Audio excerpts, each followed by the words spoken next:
Keifa, je suis le directeur et un des cofondateurs de Next. Je vais vous parler de plus gros enjeux auxquels on doit faire face pour réussir cette transition climatique. Alors, je vais vous présenter Sonia. Sonia, elle est en charge de l'énergie du climat dans une grande ville. C'est un enjeu important parce que les villes représentent à peu près 70% des émissions de gaz à effet de serre. Donc c'est 70% du problème, 70% des solutions. À côté de Sonia, il y a 13 000 autres villes dans le monde qui sont engagées à réduire leurs émissions de gaz à effet de serre d'ici 2030 pour contribuer, je dirais, aux objectifs de l'accord de Paris. C'est un objectif ambitieux, c'est un objectif qui est nécessaire. On est déjà en retard sur la feuille de route. Alors, de quoi disposent Sonia et les autres pour réaliser cette feuille de route? La réalité, c'est qu'ils disposent de ce qu'on appelle des outils de type GHG protocole ou bilan carbone, c'est-à-dire un classeur Excel. Voilà. C'est-à-dire qu'ils ont un camembert qui leur explique que les émissions de ma ville, c'est 28% les bâtiments publics, 30%. Voilà. C'est intéressant en termes de sensibilisation. Ça a été nécessaire pour, je dirais, permettre aux villes de comprendre l'importance de leur action. Mais la réalité, c'est que ces données-là, elles sont insuffisantes pour pouvoir détecter où sont les potentiels d'action. Pour agir, il me faut une carte. Pour agir, il faut savoir où est mon 80-20. Et puis, l'autre sujet, c'est que les villes, elles reprennent 70% des émissions de gaz à effet de serre, certes. Mais quand on regarde la réalité des financements climatiques, qui sont importants, et je parle de ceci dans une ville qui est fortement engagée sur ces questions de green finance, les villes n'ont perçu que 5% des crédits carbone ou de la finance climat.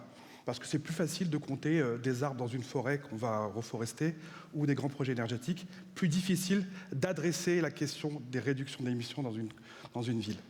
Ces données, elles existent, mais elles ne sont pas saisies par les collectivités. Ces données, c'est celles que vous générez tous par vos déplacements. Je prends ma voiture pour faire des longs trajets nécessaires, pas pour acheter sa baguette de pain. Je prends ma voiture, je me rends chez moi, j'allume la lumière, ça déclenche des données au niveau de mon compteur. Toutes ces données, le Next s'est mis en tête d'en tirer le meilleur parti pour informer les décideurs locaux, pour informer les citoyens. Donc nous, on met en place toute une chaîne technologique qui permet de récupérer les données sur les bâtiments, sur les routes, sur les réseaux énergétiques.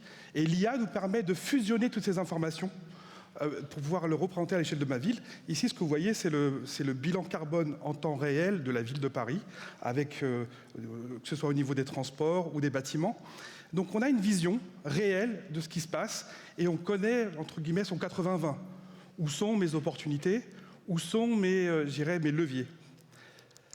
Alors, je suis particulièrement heureux d'être là aujourd'hui et je remercie IMS pour l'invitation parce que ça ne concerne pas que les grandes métropoles. On vient de commencer avec 2 petites municipalités au Luxembourg. Donc, cette question-là de mettre en capacité to empower, voilà, je leur ai dit, les maires et les collectivités locales, c'est possible à différentes échelles. Donc on a au Luxembourg une ambition assez forte avec ce qu'on appelle le pacte climat.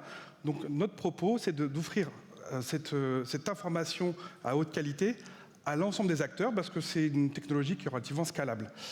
Mais je ne suis pas ici aussi que pour parler de climat, je vais aussi parler ici de sincérité des acteurs du monde de la finance. Alors peut-être qu'il y a un mot étranger là-dedans, mais en tout cas, j'y crois. J'y crois parce qu'il y a notamment des outils comme le Sustainability Liquid Bond qui peut être utilisé par les villes. Et donc là, je viens ici pour m'adresser à vous, aux acteurs de la finance qui sont certainement dans cette salle, parce qu'il y a un levier à jouer pour rendre accessible cette finance climat auprès des villes au Luxembourg. Donc, sachez que ces outils-là, il faut le considérer comme un écosystème qui, désormais, va mettre en capacité les élus et mettre en capacité les acteurs locaux. Donc, je vous invite à se rapprocher de Next pour une démo ou à nous contacter directement en levant la main.